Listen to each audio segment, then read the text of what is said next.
Hey, what's up guys? So in this video, we will see how to increase the RAM on the Samsung Galaxy A17. To do that, just open Settings, then tap on Device Care.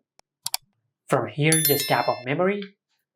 Now to increase the RAM on your Samsung phone, just tap on RAM Plus at the bottom of the page. Now just enable the toggle for RAM Plus.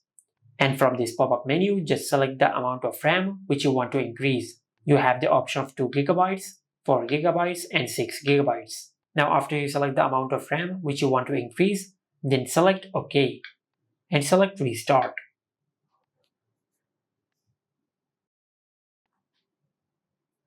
Now after your Samsung phone finishes restarting, now if you open the Settings app, then go to Device Care. From here, just tap on Memory. Now at the bottom of the page, just tap on RAM Plus. And as you can see, we have successfully increased the RAM on our Samsung phone by 6GB. And this is how you can increase the RAM on the Samsung Galaxy A17.